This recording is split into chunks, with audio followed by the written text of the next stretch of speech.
Hello and welcome to another edition of the Stench of Truth.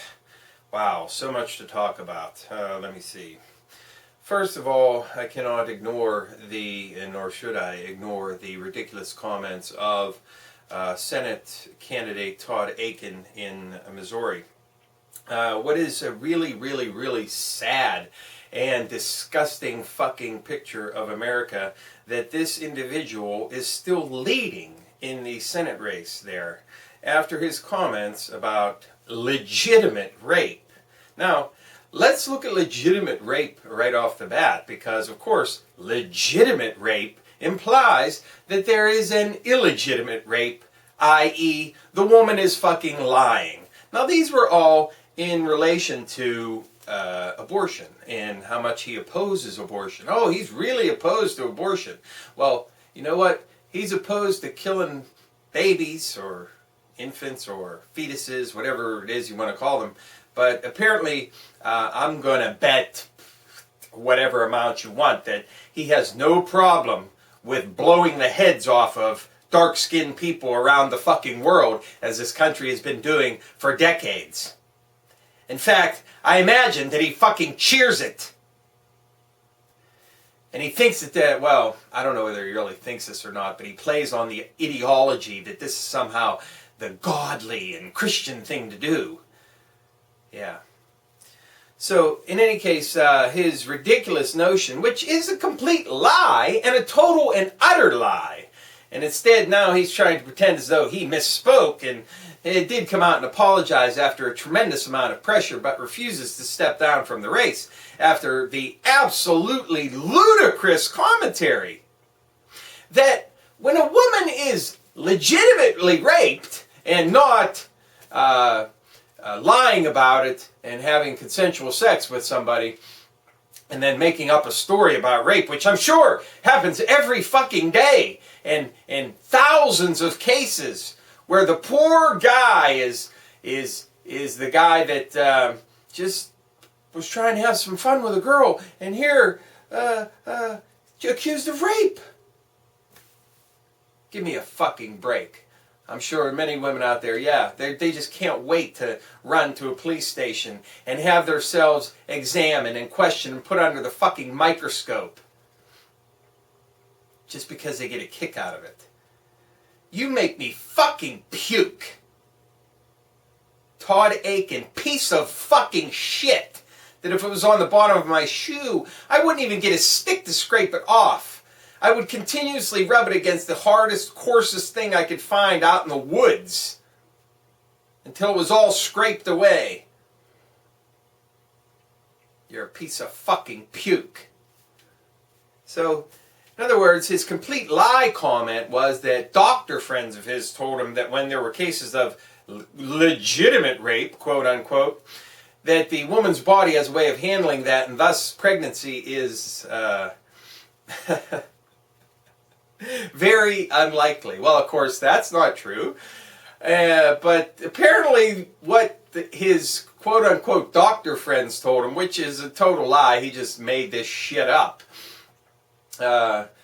is that when a woman is raped, the automatic rape defense mechanism takes place, whereas the sperm and or the egg are jettisoned into the rape escape pod. And when, after it's over, it's jettisoned through the flush valve, which takes everything out. So you're all safe.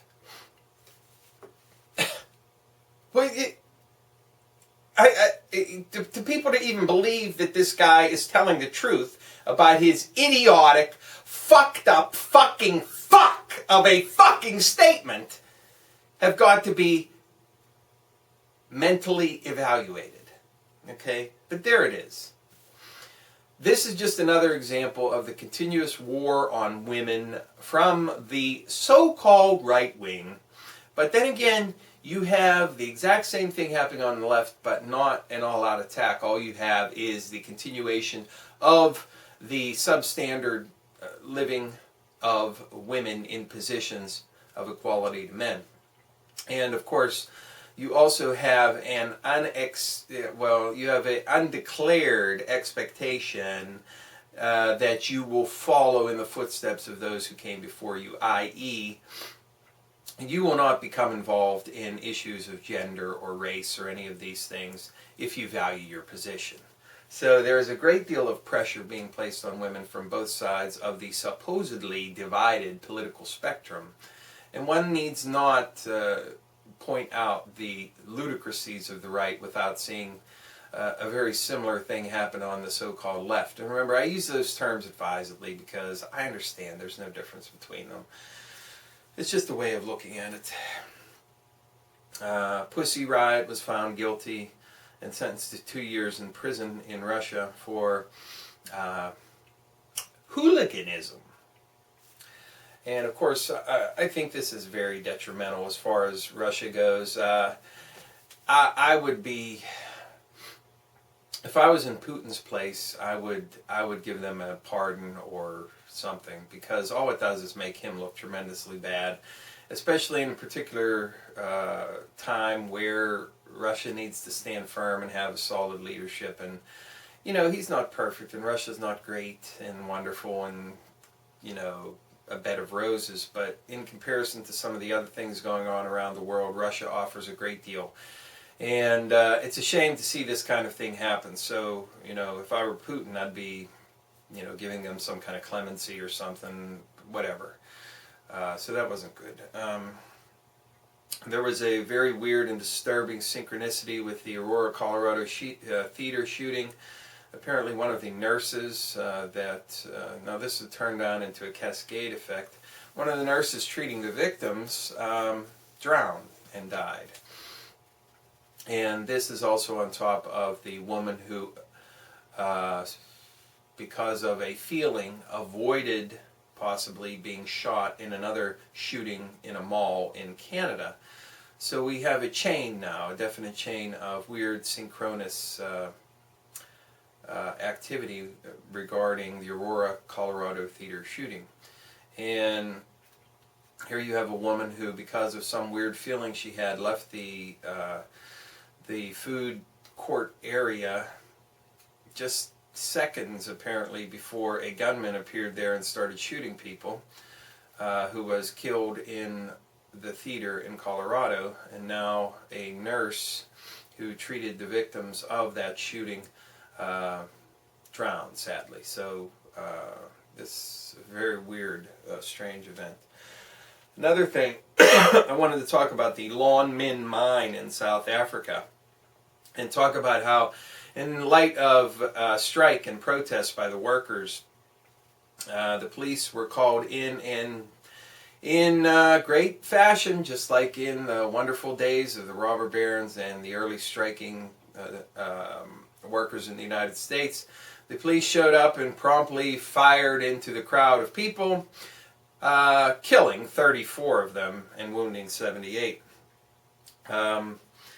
This is the kind of activity that one would come to expect from the ruling corporate oligarchy around the world, because the one thing that they will not tolerate is any kind of upstartishness from their workers. And if you're complaining about wages, salary, benefits, whatever, it is only because you are greedy. And what that really translates into is, we, the corporations, are the greedy motherfuckers, and you will do what we say. And if you don't, we will fire you. And if you strike, we will get the police to come and shoot you. And this is exactly what's going on here in the United States, with the police representing the power of the corporate state, stomping down on protests around the country in order so that it will not impact production and the actual activity of commerce by these individuals and corporations. So I just want to say that I have a great deal of solidarity with the Lonmin miners in South Africa, and I want to point out to you that the real problem perhaps in South Africa was not apartheid, but was the same exact thing that we have everywhere else in the world, and that is globalism. And globalism has nothing to do with the New World Order, of the ridiculous ideology of Alex, run around with my head on fire, knew it before you were born Jones, but this interlocking trade agreements and interlocking trade pacts, along with the international banking scene, which eventually brings everybody down to the same lowest common denominator, and that means that people's wages are greatly suppressed. And you can look at the Caterpillar strike for an example of the kind of thing that you're going to see more and more of in the future in this country, along with what's going on in South Africa. And speaking of alternative media people, I want to point out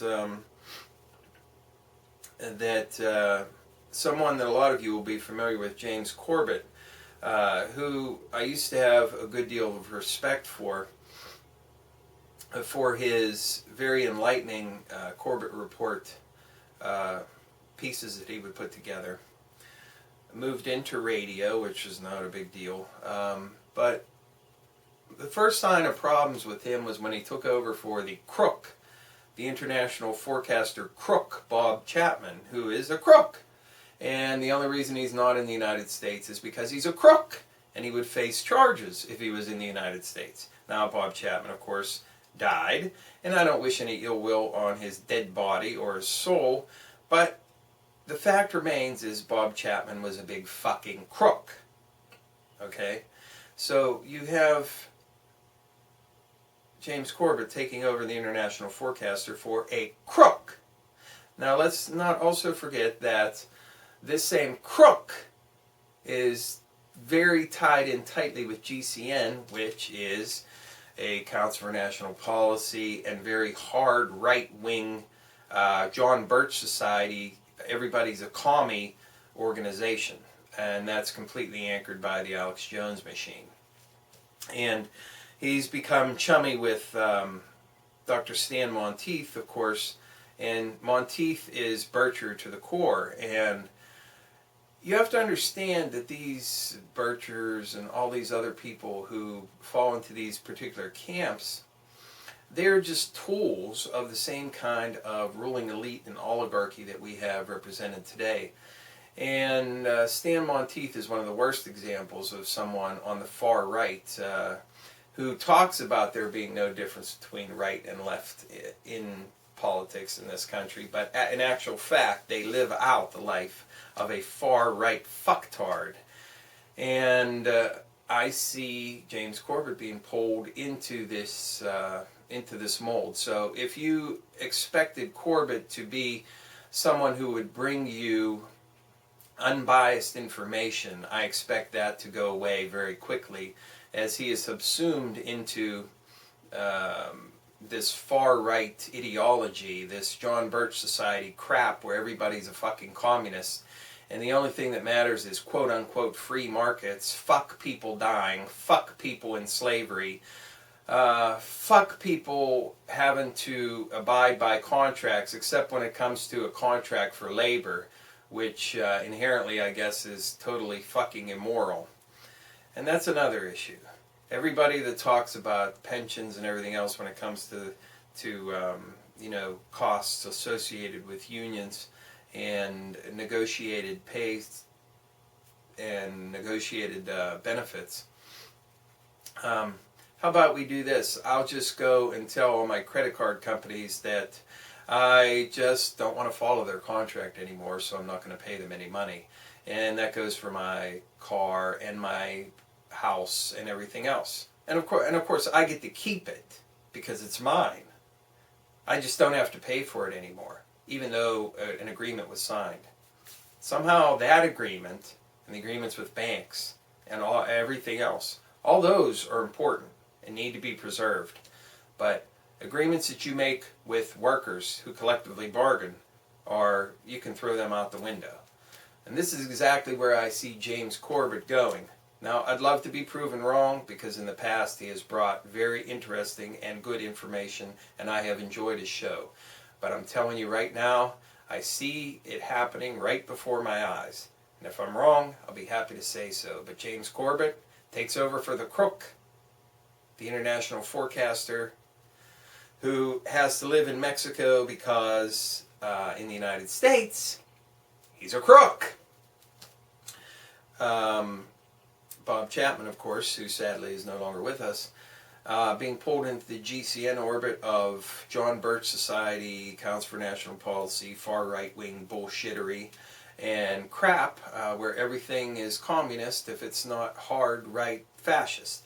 So we'll see some more of this in the future, I'm sure, as this is played out. And don't say I didn't warn you, because that's what I see. And as I said, and as I've told you many times before, if I'm wrong, I'll be the first one to admit it. And I have admitted being wrong on here a couple of times, as long-time watchers know. So, thank you. Good day.